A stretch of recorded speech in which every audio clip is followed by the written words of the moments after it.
This is Stacy at North Tushy Appliance Repair in Dayton, Washington. I'm going to show you how to replace a control board on a Whirlpool, Maytag, a Mana wash machine. It's going to be this style.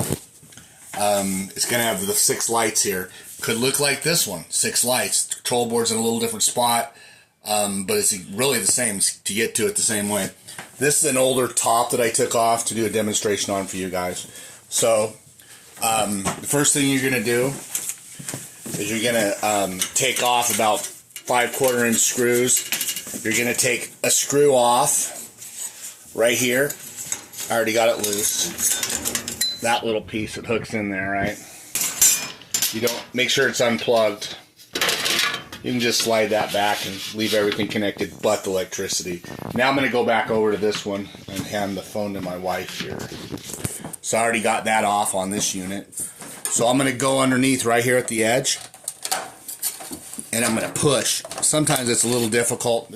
I had this open before, it's a little bit harder. And you're going to push like that. And then you're going to pull forward. What you are is you're pushing it on these clips right here. Kind of, this is an old machine, it's dirty. You're pushing that in, it's coming out of this hole, and then you just pull it forward. Okay?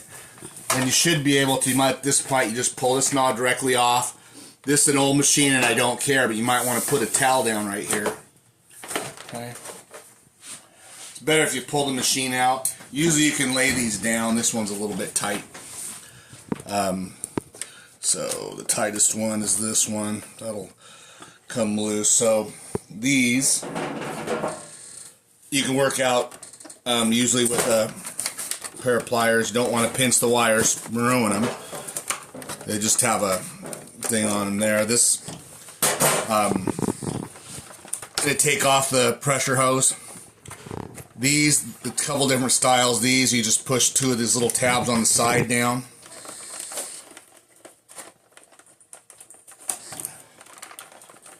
And work them out. The 2 little tabs are here and here. That'll allow you to, sometimes it'll lay down. That was just a little tight. So now you can work on it. So get the one that's not allowing you to flop it down out first. You may not have that problem, okay? So there's only one place these can plug in, okay? The main power, of course, you're going to have it unplugged. This one just pulls out kind of hard. You might want to take a photo of how they're kind of wound in here. I've had this apart before. This one has a single pincher. You pinch it in, wiggle it, pull it out. This has the double on each side, okay? I'm going to push them in, and you're going to wiggle it back and forth. Make sure those tabs are pulled in. You see those tabs right there. See them? Okay. And then this one has the 2 tabs. Kind of rough on the hands here getting these out sometimes. And they're pretty tight. Okay, that one's underneath. There's another wire holder. It's a black one right here. If you're going to use pliers, best if you can to get underneath that black grommet. You really don't want to be breaking wires. I know what I'm doing sometimes. But you can kind of work it from underneath the grommet so you're not going to risk those wires. I got it up now. And then I'm going to try to get on it from underneath. You say you don't want to break those wires, and just kind of go back and forth while you're putting a little pressure on it. That one comes out fairly hard. Okay, this style here, the clip that holds this in is actually on the control board. It's the red part on this one. They break easy. Just pull it out just enough. It's just a tab keeping it from coming out. Then grab the wires and pull it out. Make sure that's pulled back. You can go show them that right here. It's this piece. It just kind of that little tit right in the center kind of wrist, and you're just kind of pulling it off that when you're pulling it out. So make sure you got all those off. 2 1/4-inch screws.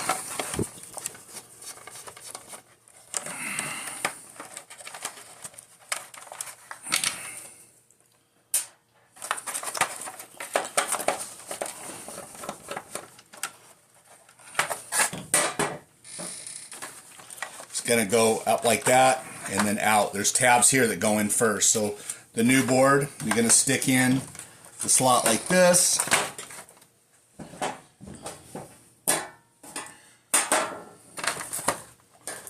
Those screws go rolling off too. Yeah, hand me. Oh, you got them right there. You know, my wife had them hidden, squirreled away there. All right. Well, I don't have a magnetic screwdriver, so go ahead and drop one down there.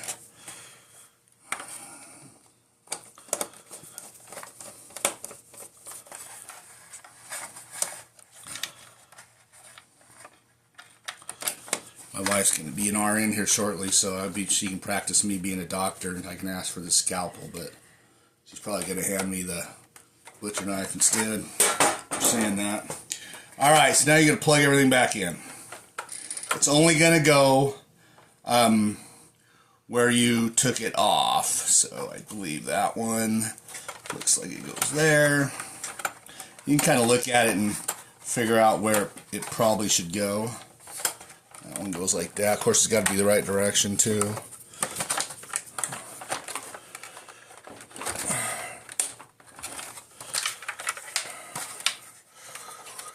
That one is going to go there.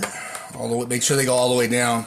If not, this thing will not run when you're done, and you'll be discouraged and you'll think you misdiagnosed it. Always check this first. Let's see that one. Get this one first out of the way.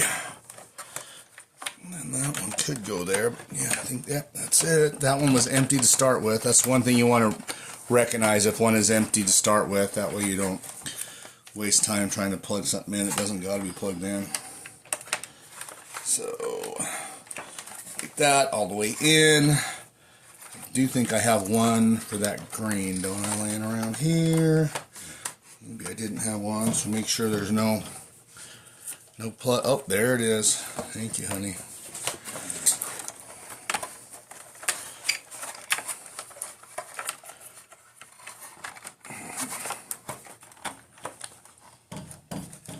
And kind of try to route this a little bit here.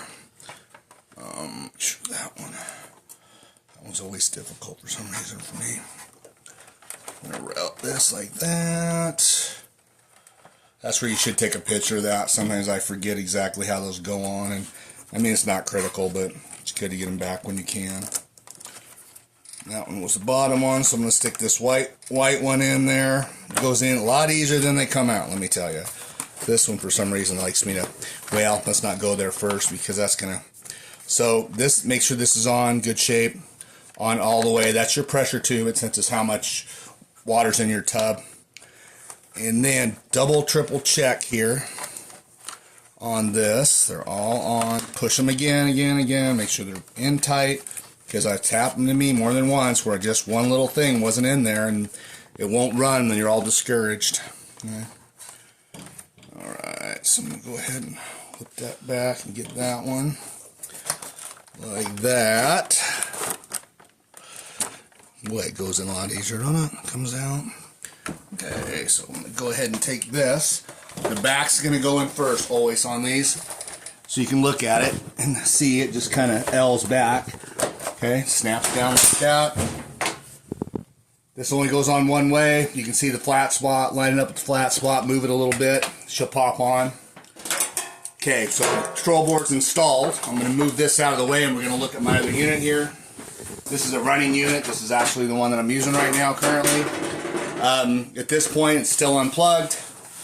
Go ahead and put this back on. Put your 1/4-inch screws in.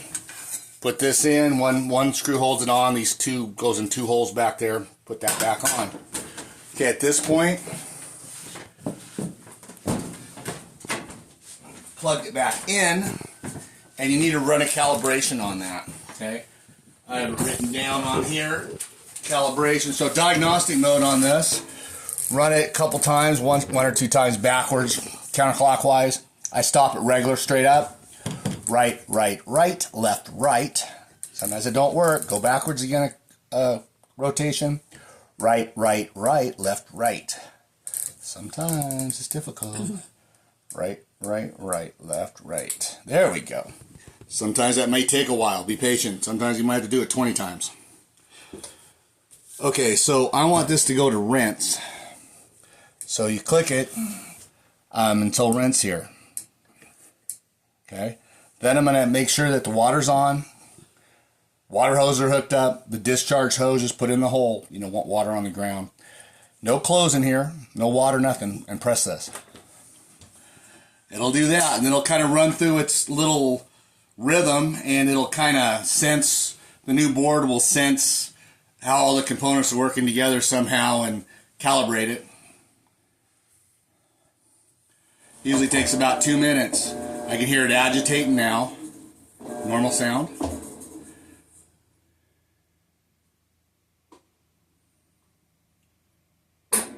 It just shifted. It's going to, you know, it's spinning just a half a rotation or something. You can hear it shift.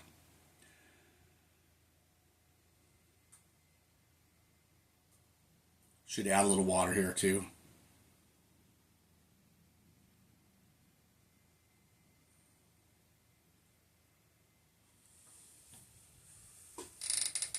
Kind of hear it doing a few. There it goes. Now it's spinning for just shortly. It doesn't spin very long. Hear it add a little bit of water. It doesn't add a lot. I believe the drain pump will fire on here in a minute too.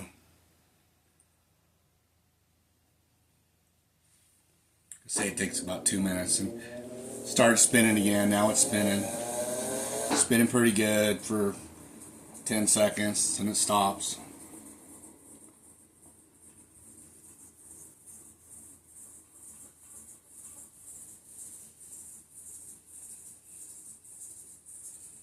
Anyway, in a minute it'll just shut off and you'll be done and good to go. I don't need to show you the last final bit of this, but it will shut down by itself, and if it does that, you should be golden. But you know, you make sure you're around when you're testing your first load to make sure your diagnosis was correct. Give me a thumbs up if you would. Appreciate it. You guys have a great day. Bye bye.